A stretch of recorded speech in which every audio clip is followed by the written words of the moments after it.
Je m'appelle Anna. J'étais une infirmière fraîchement diplômée et impatiente de commencer à travailler.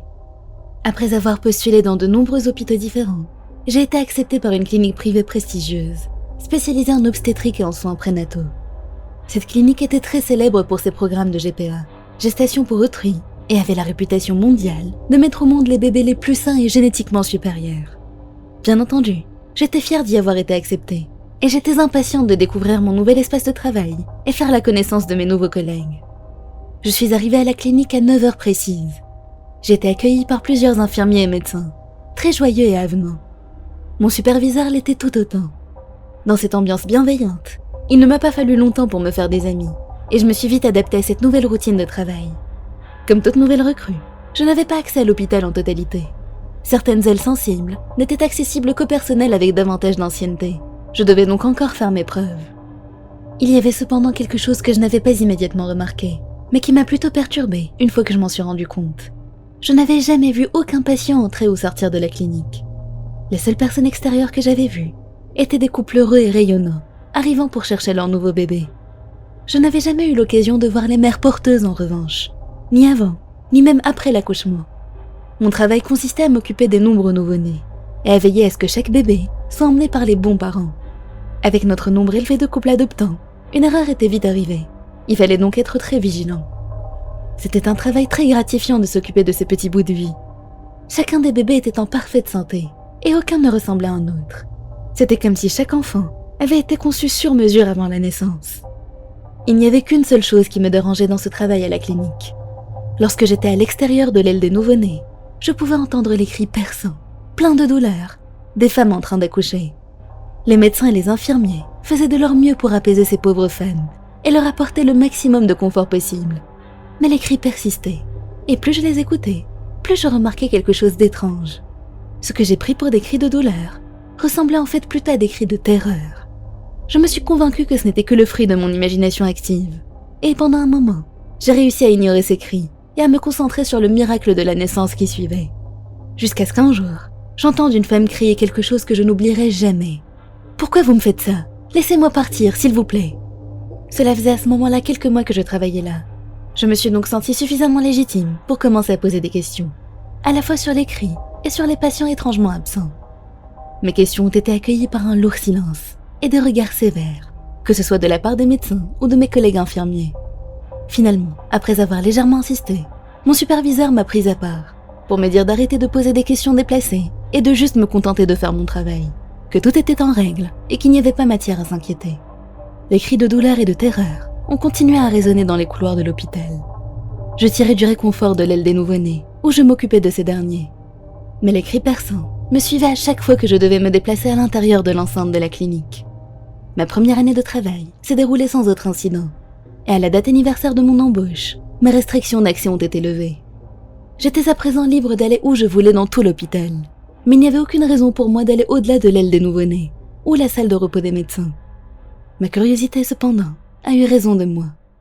Peu de temps après mon premier anniversaire de travail, j'étais en train de marcher dans les couloirs, lorsque j'ai entendu un énième cri de douleur d'une femme en train d'accoucher.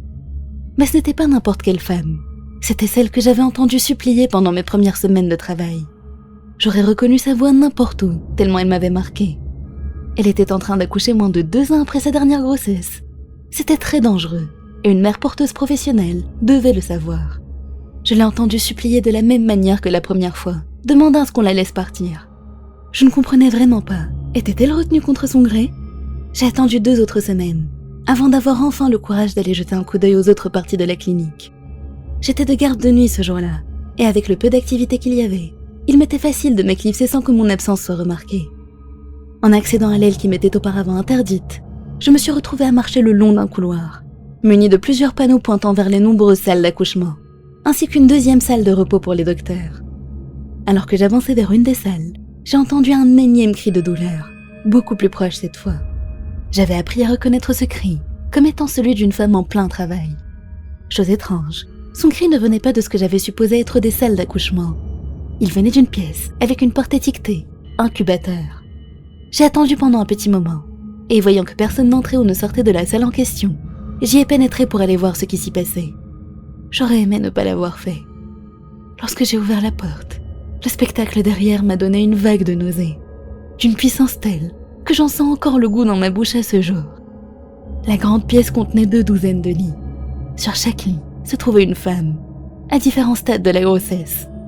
Les femmes étaient toutes jeunes, de diverses ethnies, et elles avaient toutes les 2 bras et les 2 jambes amputés.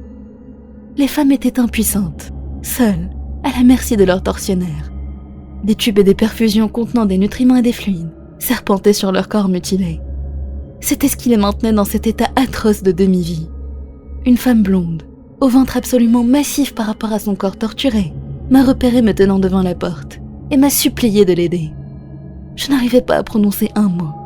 Je n'arrivais même pas à bouger d'un pouce. Je suis juste restée figée là, une main devant ma bouche, regardant sans pouvoir faire quoi que ce soit. La femme a continué de me supplier, me disant qu'elles étaient toutes prisonnières ici, que la clinique utilisait leur corps, sans une once d'humanité.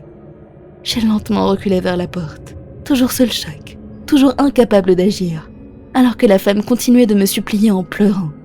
Je n'avais jamais vu une telle détresse chez un autre être humain. Une panique écrasante m'a envahie, et sans plus réfléchir, je me suis enfuie en courant de la salle. Je suis retournée à l'aile des nouveau-nés, et j'ai regardé les bébés innocents, insouciants, avec une immense incompréhension. Ces petits bouts de vie ne pouvaient pas être le résultat d'une expérience aussi atroce, n'est-ce pas? Ma garde a pris fin, et je suis sortie de la clinique aussi vite que je le pouvais.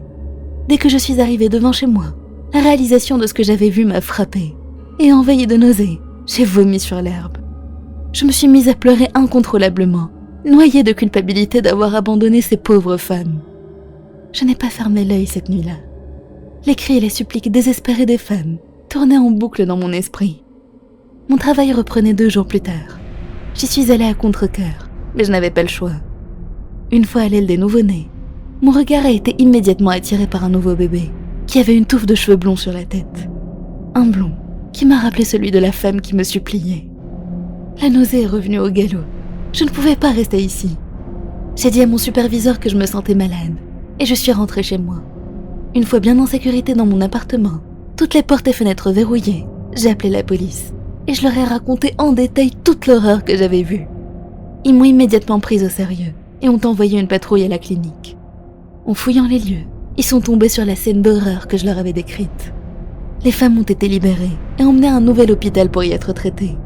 Mais je sais qu'elles ne pourront jamais retrouver une vie normale. Leur corps était irrémédiablement mutilé, et leur esprit restera à jamais hanté par le traumatisme de la torture inhumaine qu'elles avaient subie.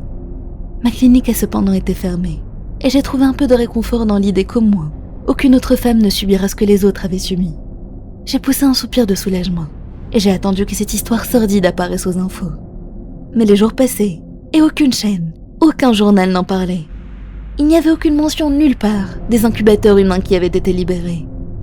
Je me suis renseignée auprès de l'hôpital où les femmes avaient été transférées, et mon sang s'est glacé dans mes veines lorsqu'on m'a dit qu'il n'y avait aucune trace d'elles dans leurs admissions.